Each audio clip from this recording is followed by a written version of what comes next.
taken seriously. My family always branded me the dramatic one, the attention seeker who made it all up. But that night at our Minneapolis family dinner, everything changed. I choked on my food, my chest tightened, and I could barely draw a breath. Mom snapped, "Quit faking it!" Her voice cutting through the chatter. My sister piled on, sneering, I was just dodging cleanup duty. As my face turned purple and my hands clawed at the table, they still thought it was an act. Then my brother made a call that changed everything. The EMT stormed in, checked my pulse, and yelled for a stretcher. Suddenly, the room exploded in panic. What happened next? It nearly ended me, but it exposed a truth they'd buried for years. Before I tell you more, I'm curious, what time is it where you're listening, and which city are you in? I'm thrilled to know how far my story's reaching.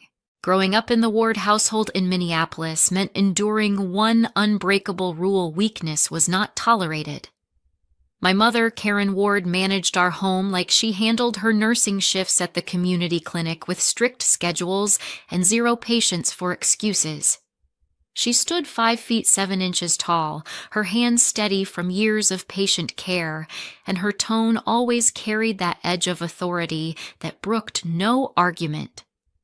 Dad's death in a car crash when I was 5 left her to raise me, my older sister Tiffany, and my younger brother Travis on her own. Any hint of vulnerability got crushed under lectures about toughing it out or facing real hardships.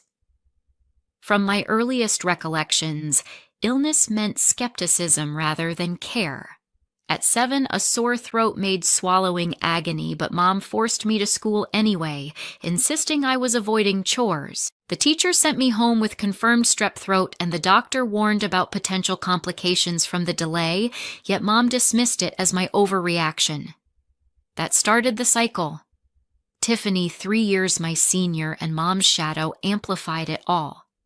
With her confident stride and quick judgments, she'd say things like, "Stephanie's being dramatic again," during family meals, ensuring the label stuck. The only ally I had was Travis, 3 years younger, and the quiet fixer in our house. He'd slip me water or a blanket when attacks hit, sitting silently until I steadied, even if it meant defying Mom's no-coddling policy. The dismissals piled up through childhood. In middle school at 10, asthma episodes left me wheezing and panicked, but Mom called them attention grabs to skip gym class. Tiffany would smirk and add, "She's fine, just watch." One severe attack landed me in urgent care. After I collapsed during recess, the inhaler prescribed only after hours of untreated distress. By 13, a bike fall broke my arm, pain surging like electricity, but Mom made me complete yard work, first convinced it was a bruise from clumsiness. The X-ray showed the fracture, and the delay caused extra swelling, but no remorse followed, only a reminder to be more careful. These incidents etched deep doubts in me. Maybe I was too sensitive.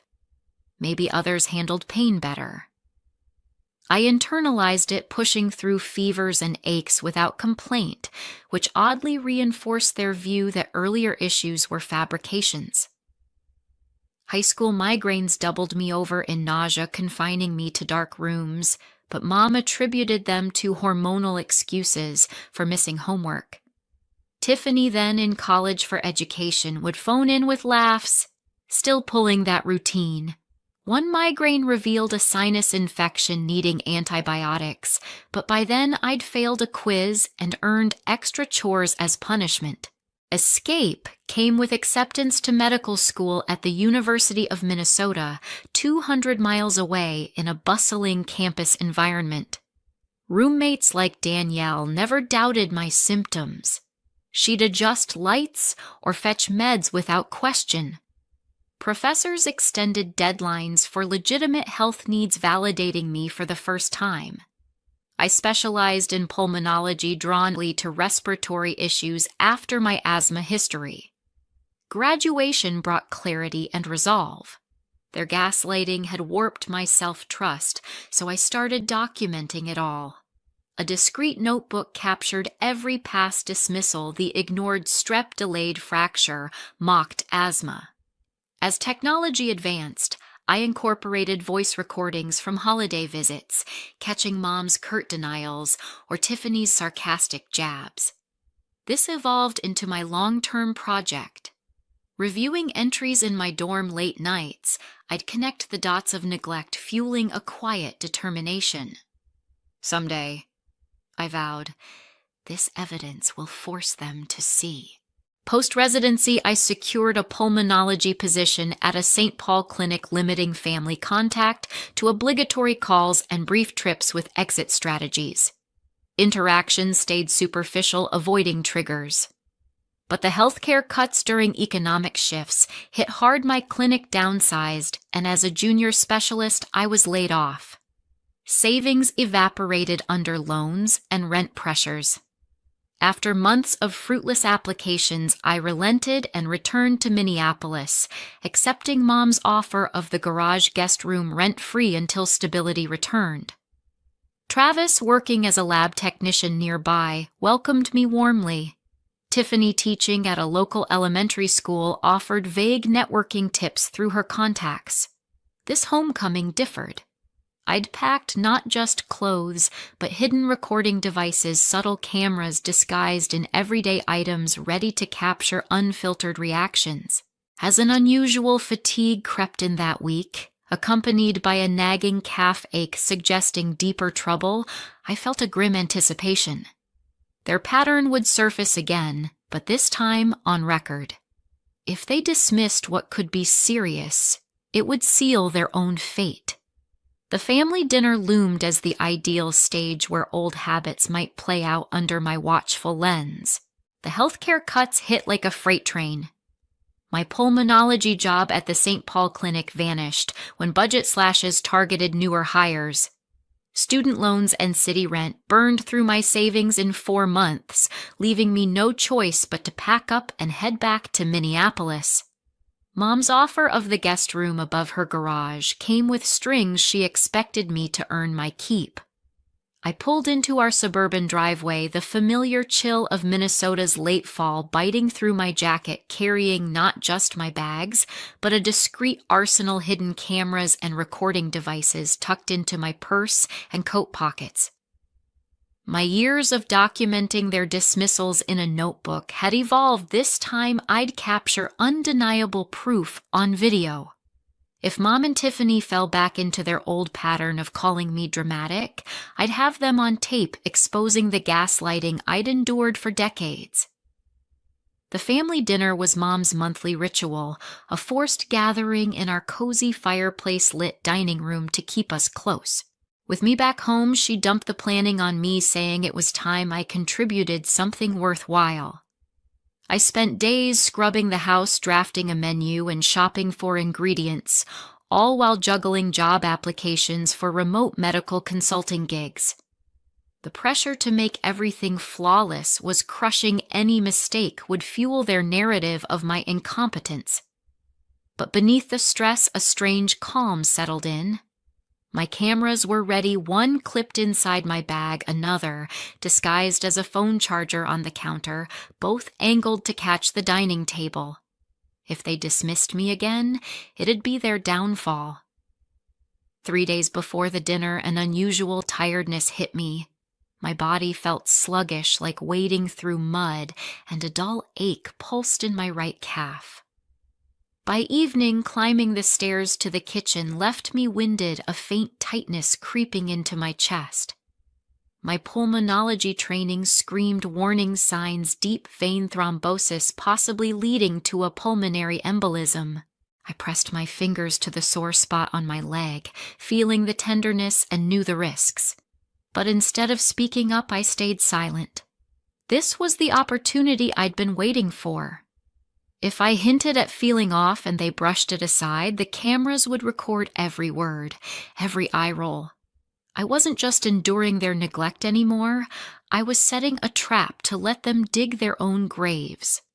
I kept up the facade, hauling groceries and arranging chairs, each task heavier than it should have been. The ache in my leg grew sharper and catching my breath took effort, but I pushed through knowing the stakes. Travis noticed something was wrong the second he walked in from his shift at the lab. His brows furrowed as he watched me pause, leaning against the counter to steady myself. "You look exhausted, Steph," he said quietly, setting down his keys. "You okay?" I forced a smile, adjusting the camera in my bag to ensure it was still recording. "Just tired from all this prep," I replied, my voice casual. "Don't say anything to Mom or Tiffany, okay? Let's see how they handle it." He hesitated, his eyes searching mine, but nodded, trusting me despite his concern. That evening, I called Danielle, my college roommate and lifeline.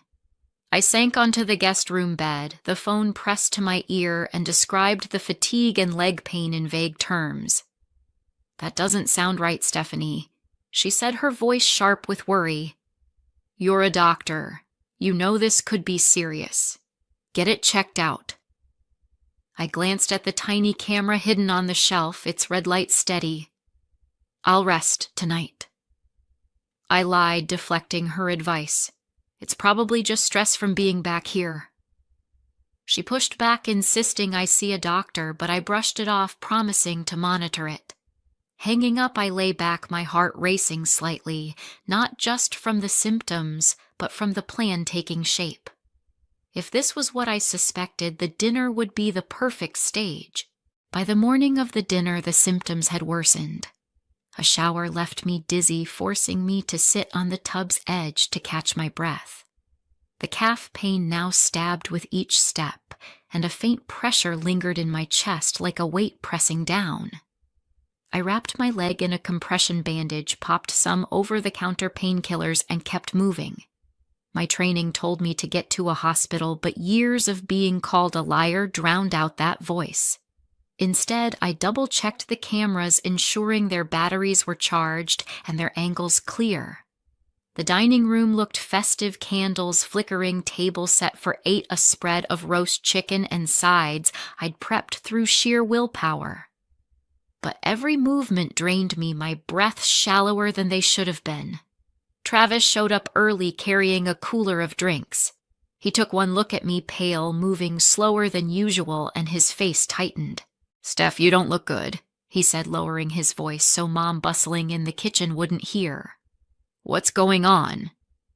I shrugged, stacking plates to avoid his gaze. "Just a long week. Can you grab the napkins?" He didn't buy it. His hand hovering near his phone as if ready to call someone, but I shot him a look that said, "Not yet." I needed Mom and Tiffany to react first to say the words I knew were coming. The cameras were rolling and the trap was set. As guests began arriving, our grandmother, cousins Tiffany with her usual critical sweep of the setup, the stage was ready. My symptoms were building, the pain sharper, my breaths harder to draw. This wasn't just a plan anymore. It was a race against my own body, and I was betting everything on their next mistake. The dining room glowed under the soft flicker of candles, the table laden with roast chicken, mashed potatoes, and green beans I'd spent hours preparing. The warmth of the fireplace battled the Minnesota chill seeping through the windows, but my body felt heavier with each passing minute. My calf throbbed sharper now, the pain pulsing in rhythm with my quickening heartbeat. Breathing felt like sipping air through a straw, shallow, unsatisfying. I knew the signs from my pulmonology training. A pulmonary embolism was closing in, the blood clot, likely breaking free from my leg. But as family members filed in, my grandmother, cousins Tiffany, with her usual critical glance at the table setting, I adjusted the hidden camera in my bag, its lens trained on the scene. This was it. The stage was set, and I was ready to let them expose themselves. I sat across from Mom, her sharp eyes scanning the spread as she nodded grudgingly. Tiffany in her pressed blouse took her seat with a faint smirk, already whispering to a cousin about my overdone decor. Travis slipped in last, his lab technician scrubs swapped for a sweater, his gaze lingering on me with that same worry from earlier. I gave him a subtle shake of my head, urging silence. The plan hinged on Mom and Tiffany reacting as they always had. To push the moment, I ate quickly, piling food onto my plate and swallowing fast, knowing it could trigger a choke to mask the worsening symptoms. My chest tightened further, each breath a conscious effort, but I kept my face neutral, waiting for their move. Halfway through the meal, it hit. A piece of chicken caught in my throat, amplifying the pressure in my chest. I coughed hard, my hands gripping the table as my vision blurred at the edges. The room quieted, forks pausing midair. Mom's eyes narrowed, her voice slicing through the silence. "Quit faking it, Stephanie," she snapped, setting her glass down with a thud. "You're not getting out of dishes with this act." Tiffany leaned forward, her tone dripping with disdain. "Always the same excuse to avoid cleanup. Can't you just eat like a normal person?" Their words caught on the camera's audio were exactly what I'd banked on. My face felt hot, my lips tingling as oxygen dwindled, but they sat unmoved, assuming another performance. I tried to speak to push the trap further, but my throat wouldn't cooperate. The choke wasn't just a ploy now, the embolism was peaking, a crushing weight in my lungs. I gasped, my hands clawing at the tablecloth, pulling a napkin to the floor. My face, I knew from my training, was turning purple, a telltale sign of cyanosis. Travis shot to his feet, his chair scraping loudly. "She's not faking," he shouted, his voice cracking with panic. Mom waved him off, her expression hardening. "Sit down, Travis. She's fine. She's always fine." But he ignored her, fumbling for his phone. "I'm calling 911, he said, dialing, as Tiffany scoffed. "You're buying into her drama now."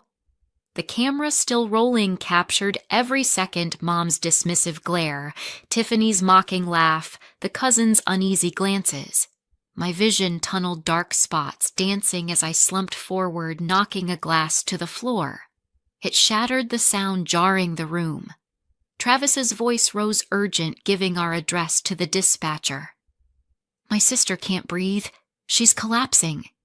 Mom stood, her arms crossed, muttering about embarrassment, but a flicker of doubt crossed her face as I wheezed, barely audible. "Grandmother Helen Ward." Her frail frame, tense at the table's end, finally spoke.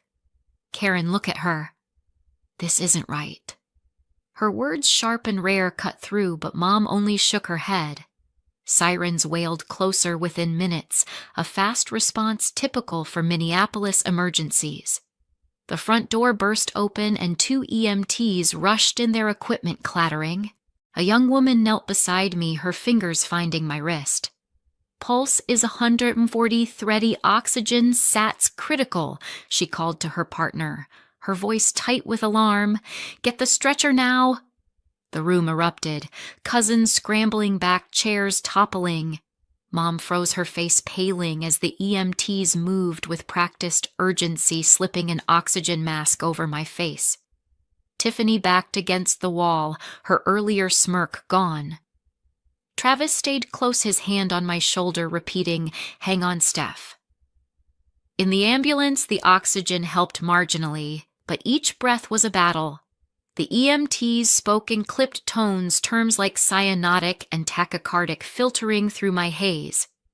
Travis rode with me, his face drawn as he answered their questions about my symptoms. At the hospital, a team whisked me through the ER doors, fluorescent lights blurring overhead. A doctor, her badge reading Dr. Ellis, leaned in, her voice steady. "Stephanie, we're running tests, but this looks like a pulmonary embolism, a blood clot in your lungs. You're lucky we got you here." She ordered a chest CT and heparin, her team moving fast. Later in the ER bay, she returned with the results. "Massive clot from your leg, blocked a major artery. If we'd been 30 minutes later, you wouldn't have made it." The cameras, still in my bag left at home, held the truth of that night. Mom and Tiffany's dismissals recorded, clear as day. As I lay there, monitors beeping, the gravity of their words sank in. They'd nearly let me die, but I had the evidence to make them face it. The trap had sprung, and what came next would unravel everything they thought they could control. The hospital room hummed with the steady beep of monitors, the sterile air sharp in my raw throat. I lay in the ER bay, an IV dripping heparin to dissolve the clot that had nearly stopped my lungs. My oxygen mask fogged with each labored breath, but the crushing pressure in my chest was easing barely. Travis sat beside me, his face pale, still in the sweater from dinner, his hand gripping mine. The doctor's words echoed 30 minutes later, and I'd have been gone. That truth fueled me now. My bag retrieved from home by a nurse held the cameras with every damning word from Mom and Tiffany recorded. As I steadied myself against the pillows, I opened my laptop, my fingers trembling, not from weakness, but from purpose. It was time to act. I uploaded the footage to a private cloud, editing clips from the dinner Mom's sharp "quit faking it" and Tiffany's sneering, avoiding cleanup again alongside older recordings from my notebook days. I spliced in voice memos from past visits, Mom dismissing my migraines as excuses, Tiffany laughing off my asthma as drama. The final cut was raw, unpolished, but undeniable, titled, "They Called It Faking." It was a pulmonary embolism. I posted it to social media with the hashtag #ChildMedicalGaslighting, adding a caption urging viewers to trust their bodies and seek help. By morning, the video had exploded 10,000 views, then 50,000 shares flooding from Minneapolis to coasts I'd never seen. Comments poured in. This happened to me, and how could they ignore her? The internet's outrage became my weapon. The fallout hit fast. Mom, a nurse at the community clinic, was summoned by her supervisor within hours. The viral video showing her dismissing my collapse sparked an internal review. By noon, she was suspended pending investigation for professional misconduct patients, and colleagues had seen the clip, and the clinic couldn't ignore the PR storm. Tiffany, teaching 3rd grade at a local elementary, faced her own reckoning. Parents, alerted by the video's spread through community groups, filed complaints with the school board accusing her of enabling neglect. A petition circulated online, demanding her suspension for modeling dismissive behavior. Her principal called an emergency meeting, and whispers of termination followed. The cameras I'd hidden had done more than record. They'd ignited a fire. I didn't stop there. From my hospital bed, I contacted Child Protective Services, not just for the dinner, but for the years of medical neglect. I sent them my notebook digitized and time-stamped, detailing every ignored illness: strep throat, at 7 broken arm, at 13 asthma attacks dismissed as tantrums. The recordings spanning a decade backed it up. Mom's curt, "You're fine," Tiffany's mocking drama queen. CPS opened a case classifying it as long-term medical neglect, potentially actionable even for past incidents involving an adult. A lawyer friend of Danielle's offered pro bono advice, and we filed a formal complaint citing emotional and physical harm. The evidence was ironclad, and the legal wheels began turning slow but relentless. Back home, the family unraveled. Grandmother Helen Ward, who'd watched the video through a cousin's phone, called me in tears. "I should have stopped this years ago," she said, her voice shaky but firm. She confronted Mom, refusing to speak to her until she faced the truth. Helen invited Travis to live with her in her downtown condo, and he packed his bags that week, unable to stay in Mom's house after what he'd witnessed. Neighbors, once friendly at block parties, stopped inviting Mom and Tiffany, their whispers audible at the grocery store. The community that had propped up our family's image now shunned them, the viral video a stain they couldn't scrub. Mom tried to visit the hospital the next day, her face drawn, offering a halting apology. "I didn't know it was that serious, Stephanie," she said, avoiding my eyes. Tiffany sent a text claiming she was stressed and didn't mean it. I stared at them through the fog of my recovery, my chest still aching from the clot's damage. "You don't get to walk this back?" I said, my voice steady despite the pain. "You almost let me die." I turned Mom away, deleted Tiffany's message, and blocked their numbers. Travis, still by my side, nodded silently, understanding my resolve. Danielle arrived from St. Paul, her hug careful around the IV lines, and promised to help me plan my next steps. My recovery was grueling. Blood thinners left me bruised, and every twinge in my chest sparked fear of another clot. But as I lay there scrolling through the video's growing comments, I felt a shift. Thousands shared stories of being dismissed, their pain labeled as exaggeration. My story was no longer just mine. It was a call to action. I started responding, connecting with advocacy groups online, my inbox filling with messages from strangers who felt seen. Mom and Tiffany's world was collapsing, their careers and reputations in ruins, while I was building something new. The evidence I'd gathered for years, now public, had turned their gaslighting into their own undoing. As I closed my laptop, the monitors beeping softly, I knew this wasn't over. The fight was just beginning, and I was ready to take it further. 2 weeks after my hospital discharge, I packed my last box and left Minneapolis for St. Paul, moving into Danielle's spare bedroom in a quiet suburb. The small apartment with its hardwood floors and view of snow-dusted streets felt like a fresh start. I blocked Mom and Tiffany's numbers permanently, their half-hearted apologies from the hospital nothing but noise. Travis, now living with grandmother Helen in her downtown condo, stayed in touch through weekly calls, his voice a steady anchor. Helen sent texts filled with warmth, checking on my recovery, her regret for past silences clear in every word. But Karen and Tiffany, I was done. No reconciliation, no second chances. Their dismissal had nearly killed me, and I wasn't giving them power over my life again. My recovery was slow, a grind of blood thinners and follow-up scans. Fatigue lingered, and every chest twinge sent my heart racing, fearing another clot. But the viral video, now at 500,000 views, gave me purpose. Messages flooded my inbox, stories from women, men, even teenagers who'd been called dramatic when their symptoms screamed danger. I started a blog. Medical gaslighting, sharing my story and theirs, linking to resources on recognizing neglect. Advocacy groups reached out, inviting me to speak at online panels. My pulmonology expertise made my voice resonate, and soon I was drafting a book proposal on surviving medical dismissal, blending science with raw experience. By spring, a publisher signed me and I landed a remote consulting gig with a healthcare nonprofit, my career rebounding stronger than before. Meanwhile, Mom's world collapsed. The clinic swamped with complaints after the video terminated her nursing license after a board review confirmed professional misconduct. Her 30-year career built on discipline crumbled under the weight of her own words captured on tape. Tiffany faced her own ruin. The school board, pressured by parents' petitions, dismissed her from her teaching job, citing her role in enabling neglect as a breach of trust.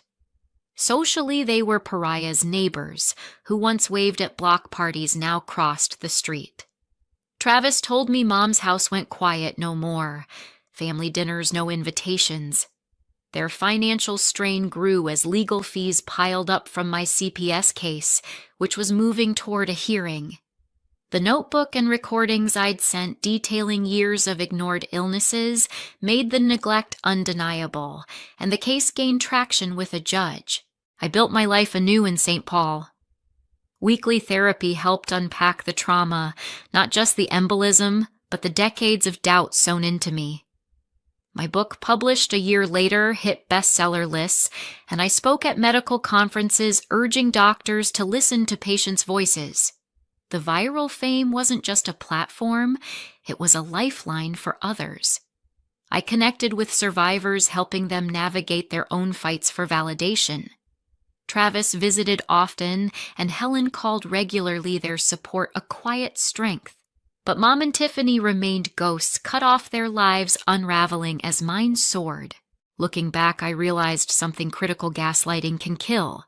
When those closest to you dismiss your pain, call it an act. It doesn't just hurt, it risks your life. My revenge wasn't petty, it was justice. Documenting their neglect, exposing it, wasn't about spite. It was about holding them accountable, ensuring they couldn't harm again. I learned to trust my body to record every sign, every dismissal, and to walk away from toxic ties without guilt. To anyone listening, your symptoms are real. If your family, friends, or even doctors brush them off, don't doubt yourself. Get help, see a specialist, and if the people around you won't listen, leave them behind. Your life is worth more than their denial. Thank you for hearing my story. It's not just mine, it's a call to trust yourself. If this resonates, hit that subscribe button and share your own experiences in the comments. Have you ever been dismissed when you knew something was wrong? Let's talk about it. Your voice matters.